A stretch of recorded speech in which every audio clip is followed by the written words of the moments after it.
I am delighted to be with you as we launch the National Police Service Strategic Plan 2023-2027 and the State of Correctional Services Strategic Plan for the same period.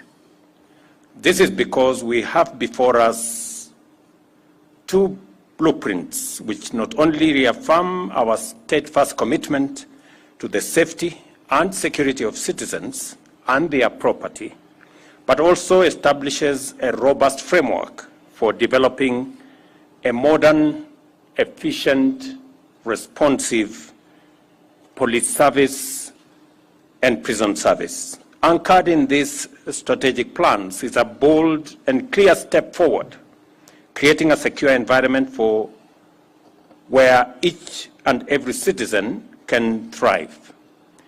National security, public order, and the safety of every citizen are the underlying enablers of all economic activity. I am also pleased to note that this plan is firmly rooted in Article 243 of the Constitution and the National Police Service Act of 2011, and is dedicated to fostering a people-centric, service-driven, public order and national security system that aligns with our broader national development framework. With this strategic plan, the National Police Service is positioned to develop robust capacity to effectively address current and emerging security challenges, ensuring that Kenya remains a stable, prosperous, and safe nation, that our economy is conducive for sustainable growth. The 2023-2027 strategic plan outlines 8 key goals that are integrated to transforming the National Police Service and aligning it with a broader national security agenda. First, our investments in infrastructure, equipment, and capacity are aimed at significantly enhancing service delivery. This is the context in which we must understand the value of projects like the deployment of mine-resistant ambush-protected vehicles in regions such as the North Rift, Northeastern, and Upper Eastern. The operationalization of the National Police Hospital in Kanyonyo and Bagathi, the completion of the DCI National Forensic Laboratory, and the establishment of the National Police Leadership Academy. These initiatives demonstrate our dedication to modernizing the service. Additionally, the establishment of the Integrated Communication Command and Control Center will improve operational efficiency and coordination. Alongside these hardware improvements, we are prioritizing the welfare of our police officers.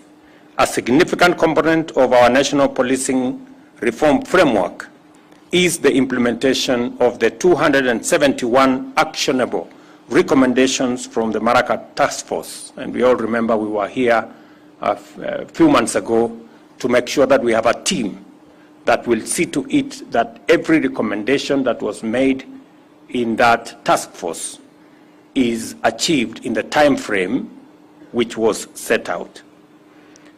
These timely and ambitious and wide-ranging reforms include enhancement of the terms of service, working conditions, human capital development, and institutional frameworks to ensure our officers are well-equipped, continuously trained, motivated, and supported to perform their duties with professionalism and dedication in a dynamic operational environment. Let me say the following, that I did make a commitment that we are going to look into the terms of service, salaries and many other things, insurance package for our police officers. I'm very happy that we have implemented phase 1 of the recommendations that was made by Maraga. And I want to commit that all the other phases are equally going to be implemented. I did commit that we are going to engage in a robust modernization program of our police force, of our police service. Already, in the last 2 years, we have spent 9 billion shillings in the modernization program. I did commit that we are going to spend 20 billion. In actual fact, we are going to spend 28 billion in the modernization program of our police service. I am very happy that some of the equipment has already been supplied, some are on the way, and we are beginning to feel the impact of police modernization in the security improvements around the country. I want to commend the leadership of the police and all the policemen and women for what they are doing in matters protecting citizens, their property, and their lives. I must commend them. Congratulations. I want to commit that process of modernization, I intend to see it to completion in the next 2 years, so that we can have the equipment necessary, the vehicles necessary, the ammunition necessary to protect our country. I'm also confident that, as I said before, we will engage the police men and women so that we can have an appropriate uniform. I know that has been agreed upon, and what is awaiting now is for us to roll out and make sure that we kit our policemen and women with uniform that gives them an inspiration to work and to go forward. So again, that is something we're going to roll out. I know that we are also short on the police vehicles. We have many police stations in different parts of the country that do not have adequate transport. Again, we have already committed ourselves to engage and procure the first 1,000 vehicles. The procurement did not go very well. We are repeating the procurement. By early next year, we will deliver the first 1,000 vehicles. We intend to deliver 3,000 vehicles for our police stations, men and women, to be able to discharge their responsibilities as is appropriate. I also know that our policemen and women live in very difficult situations. The good news is that we have completed the first 582 housing units, 1,000 are under construction, and 17,000 additional houses for the police.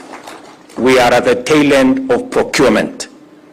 It is our intention to make sure that as many as possible of our policemen and women who discharge a very sensitive responsibility of protecting all of us, they work in conditions that help them to discharge that responsibility better. We are going to be working together to ensure that as part of our institutional housing, not just the police, but also our military and the prisons, including the NYS, will benefit from this whole housing agenda that we are rolling out. I am very happy that we've begun to see the first houses completed. I've said 582 are already completed. Another 1,000 are different stages of construction, and we are completing the procurement of contractors for an additional 17,000 units, so that our policemen and women living in different parts of the country and working hard to protect and secure our nation live in conditions that are that help them to discharge that responsibility. Also, the aspect of technology. we have agreed that we need a modern police service, and the aspect of technology, making sure that we digitize, including the famous OB. It must be digitized so that entries into the OB cannot be compromised by anybody. And we can have a clear follow-up on how this is going to go forward. So we will work together. I am confident with the leadership that we have at Vigilance House. I am very confident with the leadership we have at the Office of the President to make sure that we work together in this endeavor. And I commend the National Service for placing technology at the core of the strategic plan that we are launching today.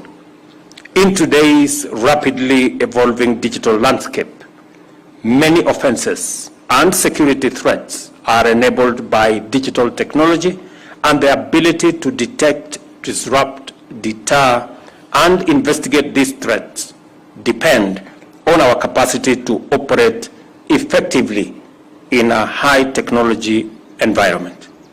By integrating ICT into surveillance, investigations, and crime deterrence, and utilizing technologies such as drones for border security, enhancing the Directorate of Criminal Investigations cybersecurity capabilities, and bolstering the IC3 under the Inspector General's office, we are taking decisions and actions to ensure that the NPS stay ahead of emerging threats. It is equally important to uphold the highest standards of professionalism and accountability.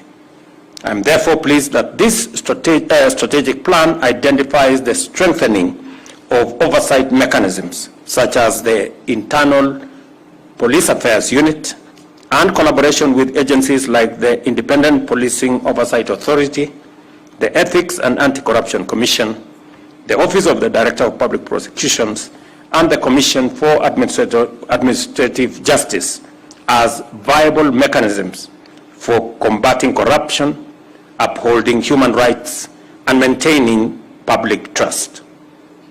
Additionally, this strategy leverages on our commitment to the operationalization and the financial autonomy of NPS as critical enablers of effective policing.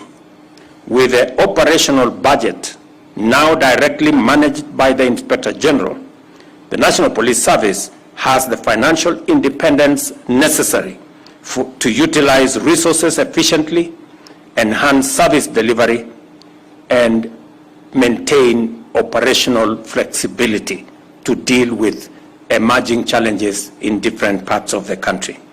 It is important to note that the launch of this strategic plan is not an end in itself.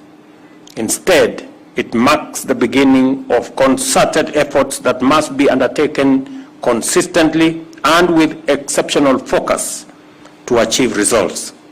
A strategy that fails to execute its mission or achieve its vision is an organizational failure, a professional misdirection, and a wasteful error. Therefore, this strategic plan is a call to action to begin the journey of transforming the National Police Service into a trusted, professional, and efficient institution in order to achieve our collective vision for a safer Kenya, position our national security system as a guarantor of progress, and prioritize professional service to every citizen. The reforms proposed in the Maraga Task Force report, and which have been adopted by the security services concerned, also extend to the Kenya National Prison Service. Consequently, the construction of 28,000 units in the prison service will be agreed upon, and I have given very firm instructions this morning that we need to agree on the mechanism for unlocking that potential. Our men and women service in the correctional services live in very difficult conditions as well. In addition, the prison service will begin leasing their land. Again, I have said we have so much land in the hands of government. We have seen what commercialization of these lands can do. There is every reason why we must work with the private sector to commercialize the pieces of land that we have, produce food, produce other products, so that we can make these assets much more useful to the different government agencies. To further improve transport and service provision, the State Department of Correctional Service will also be included in the vehicle leasing program so that we can better improve their fleet of transport, both for officers and for prisoners. Now that we have launched this National Police Service Strategy and the Correctional Service Strategy, what we all want to see going forward. You know, because as I've said, launching this strategic plan is just the beginning, but it can be monumental failure if we don't move the next steps. And as you reflect on this question, remember that our national policing and security framework is constitutionally mandated to ensure safety and prosperity without undermining rights and freedoms. We aspire to remain a secure democracy, which means you must perform your duties in a manner that promotes maximum safety and freedom. Kenyans should experience a shift in policing from practices characterized by extrajudicial illegality, impunity, and excesses to an approach defined by adherence to due process and the rule of law, fostering excellent relations with communities and inspiring trust among citizens. I understand very well the balance that we have to make, and we must operate within the parameters set out in the Constitution. We must protect the lives, property, liberties of citizens and our democracy. That is an imperative, and it is a constitutional requirement of our security agencies. On the other hand, we must also, as citizens, respect, support, and work with our security agencies as they discharge that responsibility. It cannot be the case that while our security men and women are doing their utmost, they are being attacked, they are being vilified, they have no support. It cannot work. We have to strike a balance as the police and other security agencies discharge their responsibility, citizens on their part. We must live in accordance with the rule of law. We must respect the police. We must work with the police, support the police, so that they can protect our assets, they can protect life, and they can protect our stability. There must be a balance. On the subject of femicide, I must commend the police that they have arrested every person that has been profiled who has engaged in femicide, and they have been charged. But as parents, me being one of them, as citizens, the religious community, we must step up, because there is a moral issue around what is going on in that space. And parents need to do more. The religious community need to do more, as the police do their part.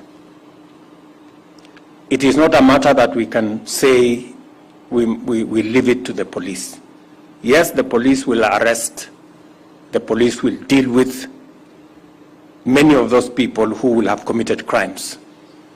But as parents, as people who morally should guide the young people in our nation, we should also step up so that we can deal with that challenge from a broader and all society approach. As a government, we are resolute in supporting the implementation of this plan, both plans actually, and together let us forge a future where the rule of law prevails, public safety is guaranteed, and Kenya's prosperity is built on a foundation of trust and security. So, IG Kanja and your team, I have said that I have confidence in the leadership of the NPS as it is. They have done the best that they could, and they have the support of the government of Kenya, and they have my personal support. I understand very well that our men in uniform security agencies operate in very difficult circumstances.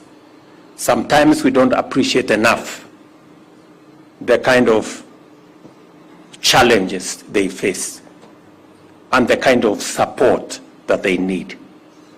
But I want our security men and women to know that I fully appreciate, the government of Kenya understands, and that is why we are going to go out of our way to make sure that the job that you do, the mandate that you have, we support you so that you can achieve it. Because if you succeed, then our security is guaranteed, the security of our properties is guaranteed, the stability of our nation is guaranteed, and the progress of Kenya is assured. So you have no choice but to succeed, and we will help you to do so. Whether it is making sure that we have the requisite terms of service to support you, the uniforms, the housing, the medicals, and all the other assets, including equipment and vehicles, we will go out of our way. I know that we haven't invested in the police in a long while, and that's why I made the decision that in the next 2 years, we're going to invest 28 billion to enhance the equipment, the operational environment of the police as we give you the tools to be able to discharge your responsibility and mandate in the Constitution to the people of Kenya. We will also continue to maintain and ensure the independence of the police so that you can make the right decisions without undue influence from whatever quarter. I also want to give you my assurance that we will defend the actions of the police that are within the law and any action that helps us to maintain peace and security in our country. We will also implore citizens to work with our security agencies, to respect our security agencies, to abide by the rule of law, and to make sure that we live within the parameters of what is provided by the Constitution. That way, we can all move together and secure our country. We have absolutely no reason, and there is no other way. This country must be secured. All other things, all other engagements, any other progress cannot happen unless we have peace, we have security, we have stability. It is the bedrock upon which we can build any meaningful progress going into the future. And you, as men in uniform and women in uniform, you are the people charged with that responsibility to make sure that we have peace, that we are secure, and that our country is stable. I know it is an onerous responsibility, but I promise you we will support you because you must achieve it. We cannot make progress in any other field unless our stability is guaranteed, unless our security is guaranteed. It is as serious as that, and therefore we are going to invest in the security of Kenya by investing in the police service and all the other security agencies that support our security, our stability, and ensures our progress. The two strategic plans of NPS and our prison service are now officially launched. Asante sana. Thank you, Your Excellency, and we would like now to symbolically just have pressing of the buzzer for us to have those two strategic plans launched. I'll request that to kindly take our seats and allow me, Your Excellency, to